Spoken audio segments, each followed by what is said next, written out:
Hey everyone, and welcome to another deep dive. Today we're going to be talking about space exploration.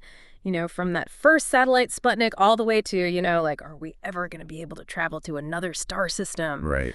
Um, and the paper we're looking at today is called The Evolution of Space Exploration from Sputnik to Prospective Interstellar Travel. Hmm. So I'm really excited to unpack this with you. Yeah, it's going to be an interesting one for sure. Yeah, so much has changed, even in the last, couple decades. Oh, yeah, totally. I mean, think about it. Like, it used to be all about competition, between countries. Right, yeah. Like, who could get to space first, who could do this or that first. Right. And now it's like everybody's working together. Yeah, more and more. Yeah, it's becoming a global effort, which I think is really cool. Yeah, for sure. Just like this shared human curiosity, Yeah. Like, we all want to know what's out there. Exactly. What are we going to find? Yeah, so let's rewind back to the beginning, Okay. to that little metal ball. Sputnik. Yeah. 1957. Yeah. The world was a very different place back then. Okay, for sure. But there's this little satellite, Sputnik 1, launched by the Soviets. Right. And it just changed everything. Yeah, it was like this shot heard around the world. Oh, absolutely. Like, it wasn't just about technology. Yeah, It was a huge political event, too. Yeah, and I think just for people who weren't around then, it's hard to explain how much that changed things.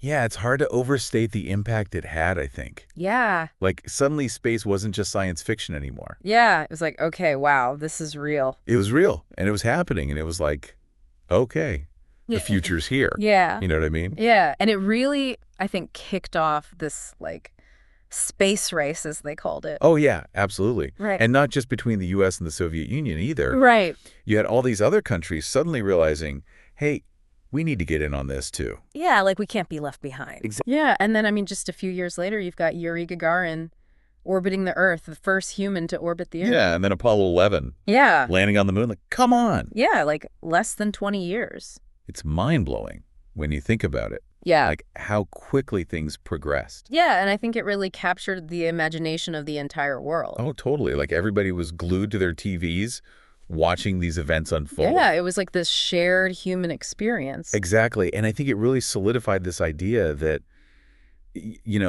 humanity's destiny is tied to space. Yeah, for sure. Like, we're meant to explore, we're meant to push the boundaries. Right, right. And who knows what we'll find out there. Yeah, so we've got all these amazing achievements in human spaceflight. Right. But we can't forget about the robots. Oh, yeah.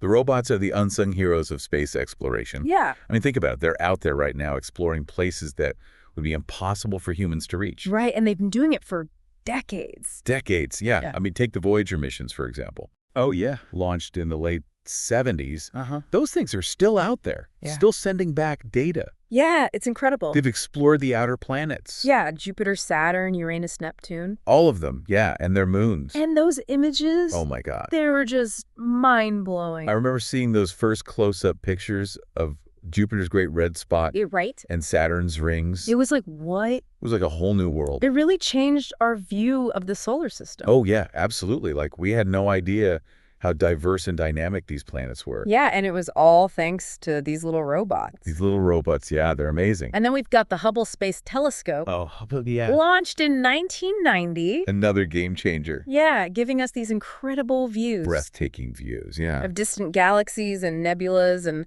it's helped us understand the age of the universe, Right. the expansion of the universe. It's really reshaped our understanding of cosmology, Yeah, for sure. and it's still going strong. Yeah, I can't wait to see what James Webb is going to show us. That's going to be amazing. Yeah, so it's like these robotic missions, they allow us to explore parts of the universe Yeah, that would be impossible for humans to reach right now. exactly. And they're paving the way for future human exploration, too. Yeah, for sure. By gathering all this data and helping us understand the challenges and the possibilities of space travel. And speaking of collaboration, I think the International Space Station is a perfect example of how space exploration has moved from competition to cooperation. Oh, yeah. The ISS is a remarkable achievement. Yeah. I mean, think about it. You've got all these different countries working together Yeah. to build and operate this incredible facility in space. And it's been up there for over 20 years. Over 20 years. Yeah, it's a testament to human ingenuity. Yeah, and to international cooperation. Yeah, and it's not just a symbol, Right. It's a working laboratory. Yeah. It's a place where scientists are conducting all sorts of research. Especially on the effects of microgravity, right? which is something we can't really study here on Earth. Yeah, it's a unique environment, and it's helping us understand all sorts of things. Yeah, like how the human body adapts to spaceflight, Right. how materials behave in microgravity, all sorts of stuff. And it's also a testing ground for future long-duration space missions. Yeah, like missions to Mars. Exactly. So the ISS is really this incredible example of what's possible when countries pool their resources and expertise for a common goal. It really highlights how our approach to space has evolved, Yeah. from this kind of Cold War mentality Right. to a more collaborative and I think ultimately more productive approach. Yeah, for sure. And that evolution continues with the rise of commercial spaceflight, Oh, yeah. with companies like SpaceX, Blue Origin, Virgin Galactic. It's a whole new era. It really is. What do you think about this shift towards private companies playing a bigger role in space exploration? Well, I think it's exciting. Yeah. I mean, it's bringing a whole new wave of innovation and entrepreneurship to the space industry. Yeah, it's not just governments anymore. It's not just NASA or the European Space Agency or the Russians. Yeah. You've got all these private companies now with their own ideas and their own approaches. Yeah, and they're pushing the boundaries in really interesting ways. And they're making space more accessible, Yeah. which I think is really important. SpaceX especially has been making headlines with their reusable rocket technology. Oh, yeah. It seems like such a simple idea, yet it has the potential to revolutionize space travel. It's a game changer for sure. Yeah. What are the long-term implications of reusable rockets, do you think? Well, for one thing, it drastically reduces the cost of launching things into space, Right. which makes space more accessible not just for governments and research institutions, but also for businesses and even private individuals. So we could see space tourism become much more commonplace. Imagine a weekend trip to orbit, experiencing zero gravity, looking down at Earth. That would be amazing. It sounds like science fiction, but Yeah. it could become a reality sooner than we think. It could definitely happen. Yeah. And it's not just about tourism either. Right. Reusable rockets have huge implications for everything from global communication Yeah. to resource management. Okay. Companies are already launching constellations of satellites to provide high-speed internet access worldwide Right. to monitor our planet's health. Yeah. And in the future, we could see asteroid mining for valuable resources become a reality, Okay. which could potentially change how we think about resource extraction altogether. It's incredible to think about all the possibilities that reusable rockets and commercial spaceflight are opening up. It's a very exciting time to be following the space industry, that's for sure. Yeah, for sure. But amidst all this excitement about commercial ventures, we can't forget about the scientific curiosity that's always been at the heart of space exploration. Oh, absolutely. It's that desire to understand the universe and our place within it that drives us to keep reaching further. What are some of the most exciting scientific missions happening right now? Well, there are so many. But I think the Mars rovers have been a constant source of fascination. Oh, yeah, definitely. They've revealed so much about the red planet, including tantalizing clues about the possibility of past life. It's incredible to think that there might have been life on Mars at some point. Yeah, what do you think? Could there have been? I think it's definitely possible. Yeah. I mean, the evidence we've gathered so far suggests that Mars was once a much warmer and wetter planet, Right. potentially capable of supporting life as we know it. It's a thought that sparks the imagination for sure. It does, doesn't it? Yeah. And then you've got the James Webb Space Telescope, Oh, which is about to revolutionize our view of the early universe. what are you most excited about seeing from James Webb? Oh, man, so many things. But I think the biggest thing is its ability to peer back in time, Okay. to observe the formation of the first stars and galaxies. Wow. Imagine seeing the universe in its infancy. Yeah. It's truly a time machine, Yeah. and the data it collects will be invaluable for understanding how the universe evolved. Yeah, it's like we're entering a golden age of space exploration, with technological advancements and scientific discoveries happening faster than ever before. It's an incredible time to be alive, that's for sure. What do you think is driving this incredible momentum? Well, I think it's a confluence of factors. Okay. Technological innovations are happening at an unprecedented pace. International collaboration is stronger than ever, Right. and there's a renewed public interest in space exploration. Yeah. People are excited about space again. Speaking of public interest, there's been a lot of discussion lately about the ethical considerations surrounding space exploration. It's no longer just about what we can do, but also about what we should do. That's a really important point. Yeah. What are your thoughts on that? Well, I think it's a crucial conversation that we need to be having Yeah. as our capabilities in space expand. We need to consider the ethical implications of our actions. Right. What impact will our exploration have on planetary environments? Yeah. How do we ensure the long-term sustainability of space travel? These are definitely important questions to ponder. They are, yeah, and there are no easy answers. And speaking of pushing the boundaries, let's shift our focus to the most audacious idea of all. Interstellar travel. Yeah. Is it even remotely feasible? That's the million-dollar question, isn't it? Yeah. I mean, it's certainly a challenge, Uh-huh. but the idea of interstellar travel has captivated scientists and science fiction writers for generations. Yeah. And who knows, maybe one day it'll become a reality. Yeah. But before we get ahead of ourselves, let's delve into the incredible journey we've already taken in space exploration. Yeah. I mean, we've come a long way from that simple beeping satellite called Sputnik. It's amazing to think about how much we've achieved in such a short amount of time. It really highlights the power of human curiosity and ingenuity. It does, yeah. And it makes you wonder what we'll accomplish in the next 50 or 100 years. Yeah, for sure. All right, so let's dive into that journey. Okay. All right, so we're back, and we're talking about this incredible journey of space exploration. But what about the future? Oh, the future of space exploration. Yeah. Where do we go from here? Well, the possibilities really are limitless. Like, what are some of the things that you're most excited about? Oh, man. There's so much to be excited about. Yeah. We've got missions planned to explore the icy moons of Jupiter and Saturn, Okay. Europa and Enceladus. Yeah, I've heard about those. These moons, they have subsurface oceans. Oh, wow. And scientists believe that they could potentially harbor life. So we're talking about, like, alien life? Potentially. Yeah, it's one of the most exciting prospects in space exploration right now. Yeah, that would be incredible. It would be mind-blowing. So these missions are actually happening. They're in development, yeah. Wow. And we're also developing new technologies to study distant exoplanets. Exoplanets, those are planets outside our solar system, right? Exactly, and we're finding more and more of them all the time. How many are there, like thousands? Thousands, yeah. And some of them are Earth-like. Meaning they could potentially support life?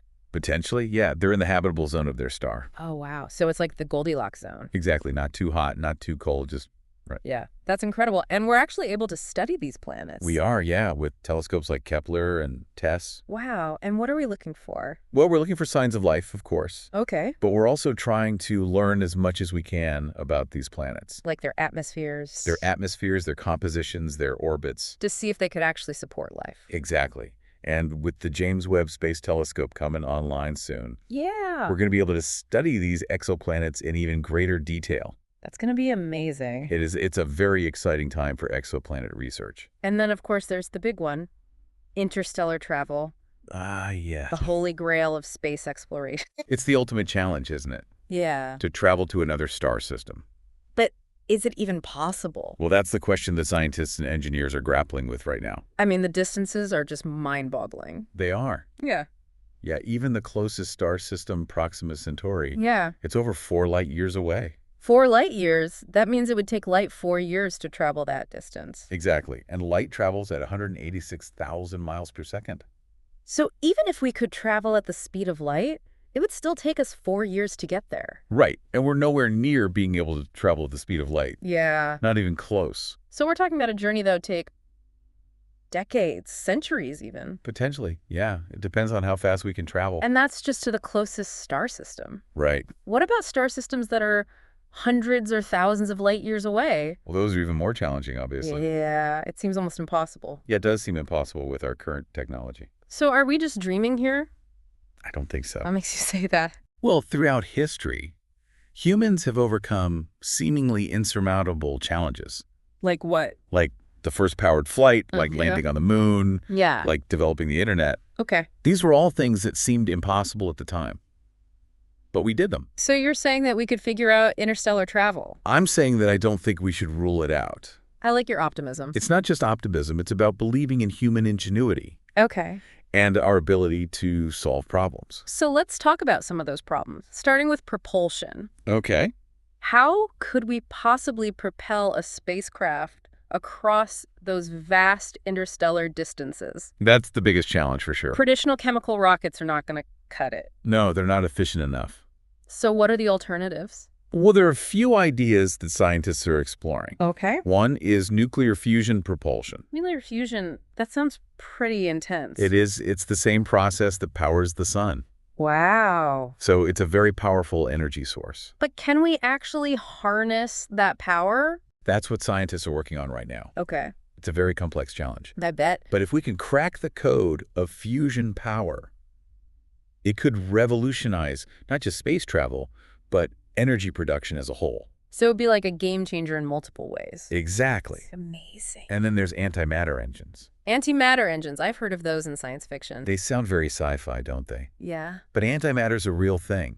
It is. It's essentially the opposite of matter. Okay. And when matter and antimatter collide, they annihilate each other. Annihilate each other. Yeah, they completely destroy each other. And what happens then?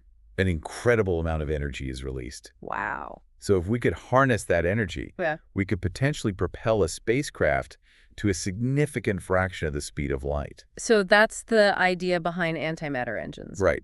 But there are some major challenges. Like what? Well, for one thing, antimatter is very difficult to produce. And it's even more difficult to store. I can imagine. It's very volatile. So we're a long way off from antimatter engines. We are, yeah. It's still very much in the realm of theoretical physics. Okay, so we've got nuclear fusion propulsion. We've got antimatter engines. Any other ideas out there?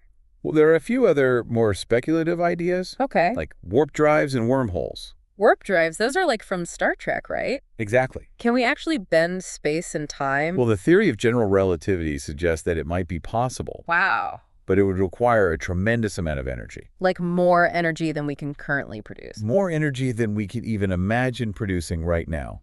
So warp drives are probably even further off than antimatter engines. Probably. Yeah. Yeah. But it's still fun to think about. It is. It's definitely fun to think about. And who knows? Maybe one day we'll figure out how to do it. Yeah, maybe. So, never say never. So even if we could solve the propulsion problem, there's still the issue of keeping humans alive Right. during these interstellar journeys. That's another major challenge. Yeah, we're talking about journeys that could last for years, decades, centuries. Exactly. So we need to create self-sustaining ecosystems within our spacecraft. Okay, so like little biospheres. Exactly. We need to be able to recycle air and water and waste. And grow food. And grow food, yeah. And we need to protect the astronauts from the hazards of deep space. Like radiation. Radiation. Yeah, cosmic rays, solar flares. So it's a lot more than just building a really big spaceship. Oh, yeah. It's a complex engineering challenge. Just like building a miniature Earth. Essentially, yeah. And it's something that scientists and engineers are actively working on. Are there any promising developments in that area? There are. Yeah, there's been a lot of research in closed-loop ecological systems Okay. and bioregenerative life support. So we're making progress. We are. Yeah, slowly but surely. It's incredible to think about all the challenges involved in interstellar travel. It's mind-boggling, isn't it? It is. But it's also incredibly exciting. Yeah, I can't help but feel a sense of awe when I think about the possibility of humans traveling to other star systems. It would be the ultimate adventure, wouldn't it? It would be the ultimate adventure. To explore new worlds, to meet new life forms. Yeah, and to expand our understanding of the universe. Exactly. So what do you think? Will we ever achieve interstellar travel? I believe we will. You do? I do. I think it's just a matter of time. How much time? That's hard to say. Could be decades, could be centuries. And But I think it will happen eventually. what about the ethical considerations of interstellar travel? Well, those are important too. Yeah. We need to think carefully about the impact we might have on other planets Right. and on any life forms we might encounter. Yeah, it's a big responsibility. It is, and it's something that we need to take very seriously. All right, so let's shift gears a bit and talk about something a little more down to earth. The journey we've already taken in space exploration. Okay. We've come a long way from that simple beeping satellite called Sputnik. We have indeed. We've landed humans on the moon.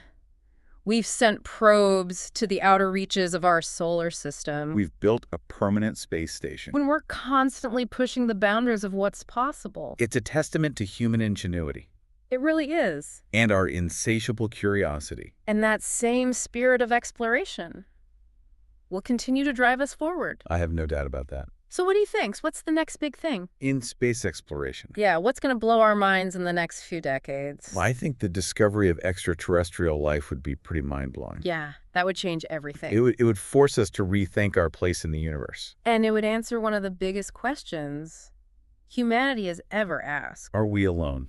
Exactly. And even if we don't find intelligent life, just finding evidence of microbial life on another planet would be a huge discovery. yeah, for sure. It would show that life is not unique to Earth. Which would have huge implications. Huge implications, yeah. So how do we find this extraterrestrial life? Well, there are a few different approaches. One is to look for biosignatures in the atmospheres of exoplanets. Biosignatures, what are those? They're essentially chemical fingerprints of life. Okay. So, for example, if we detect oxygen or methane in the atmosphere of an exoplanet, that could be a sign that there's life there. Because those gases are produced by living organisms. Exactly. Wow. So we're like sniffing out alien life. Kind of, yeah. It's a very sophisticated form of sniffing. But that's basically what we're doing. Yeah, we're looking for the telltale signs of life. And with the James Webb Space Telescope, we'll be able to do that even better. Much better. Yeah, it's going to be an incredible tool for exoplanet research. I can't wait. Me neither. So looking for biosignatures is one approach. What are some other ways we might find extraterrestrial life? Well, another approach is to look for technosignatures. Technosignatures, what are those? They're signs of technology. Okay. So, for example, if we detect radio signals that are clearly artificial in origin. Like from an alien civilization? Exactly. That would be pretty convincing evidence. Oh. Yeah, that would be It amazing. would be the discovery of the century. So that's what SETI is all about, right? Yes, SETI stands for the Search for Extraterrestrial Intelligence. And they're using radio telescopes to listen for these signals. Exactly. They're scanning the skies 24/7, Wow. hoping to pick up a message from another civilization So it's like we're sending out a cosmic hello. and hoping for a reply. That's so cool. It's a very long shot, Yeah. but it's a shot worth taking. So we're looking for biosignatures. We're looking for technosignatures. Any other ways we might find extraterrestrial life? Well, there's always the possibility of direct contact. Direct contact, you mean like aliens landing on Earth? Exactly. That would be pretty dramatic. It would be, yeah, but it's also the least likely scenario. I mean, Okay. the distances involved are just so vast. Right. And the chances of another civilization developing at the same time as us and being close enough to reach us are astronomically small. So you're saying that we shouldn't expect to see any flying saucers anytime soon? I wouldn't hold my breath. Okay, fair enough. But you never know. That's true. The universe is full of surprises. So whether we find extraterrestrial life through biosignatures or technosignatures or through direct contact, it would be a momentous discovery. It would be a paradigm shift. Yeah. It would change our understanding of our place in the universe. And it would raise a whole new set of questions. Absolutely. Like, what are their intentions? Are they friendly or hostile? Are they more advanced than us? How do they evolve? So many questions. And so few answers. Well, for now, we can only speculate. But the search continues. It does. And I, for one, am excited to see what we find. Me too. All right, so we've talked about the future of space exploration. We've talked about the search for extraterrestrial life. But before we wrap up, I want to take a moment to reflect on the incredible journey that we've already taken. Okay. From that first satellite to the Mars rovers to the James Webb Space Telescope. It's been an amazing ride. It has. And it's only just the beginning. What do you mean? I mean, we've only just scratched the surface of what's out there. There's so much more to explore. So much more. Yeah, the universe is vast and mysterious. And we're just starting to understand it. Exactly. And I think the next few decades are going to be incredibly exciting. I agree with you there. We're going to see new discoveries, new technologies, new possibilities. And who knows, maybe we'll even make contact with another civilization. Maybe we will. It's an exciting time to be alive. It is, that's for sure. So let's keep exploring. Let's keep pushing the boundaries. And let's never lose our sense of wonder. Because the universe is full of wonder. And it's waiting for us to discover it. So Right. we're talking about the search for extraterrestrial life. One of the biggest questions in science, and really in all of human history. Yeah, are we alone in the universe, or is there life out there somewhere? Exactly. And it's a question that's getting harder and harder to ignore.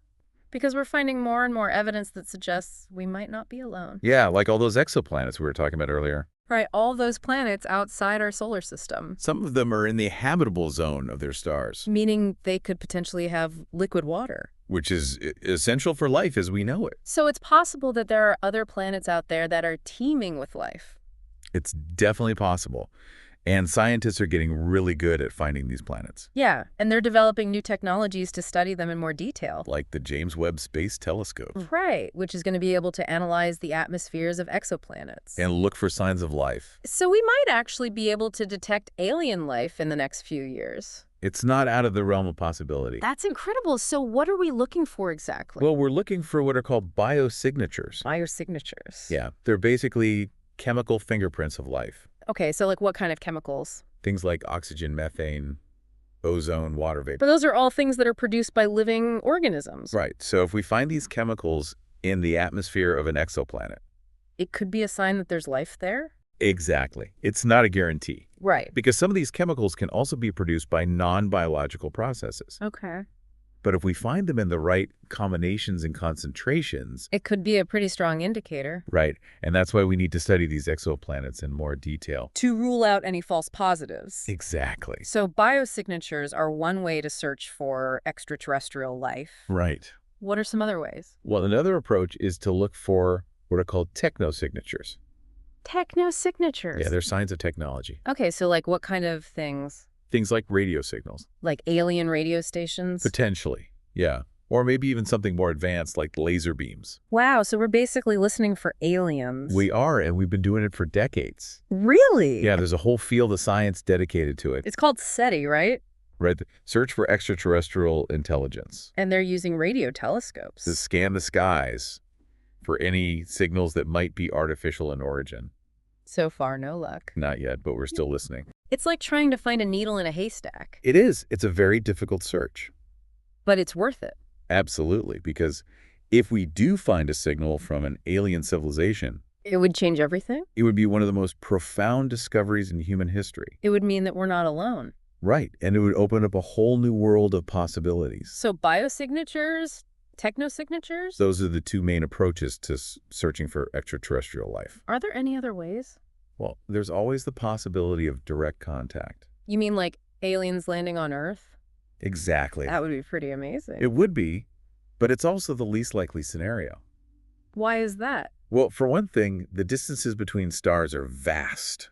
Right. Even traveling at the speed of light, it would take years to get from one star system to another. And we're nowhere near being able to travel at the speed of light. Right, so it would be a very long and difficult journey. And there's no guarantee that there's an alien civilization out there that's even capable of interstellar travel. That's right. It's possible that we're the only intelligent life in the galaxy. Or even in the universe. It's a sobering thought. It is. But even if we never make contact with another civilization, The search itself is worth it. because it's pushing the boundaries of science and technology. And it's forcing us to think about our place in the universe. Right. It's making us ask some really big questions. And that's what science is all about. Well said. Well, this has been an incredible journey. It has. We've covered so much ground. From the very beginning of space exploration to the search for extraterrestrial life. It's been a real deep dive. It has, and I've enjoyed every minute of it. Me too, and I hope our listeners have as well. I hope so. So we've talked about the past, present, and future of space exploration. We've explored the challenges and possibilities. And we've pondered some of the biggest questions in science. What is our place in the universe? Are we alone? What does the future hold? These are questions that will continue to drive us forward. To explore, to discover, to push the boundary.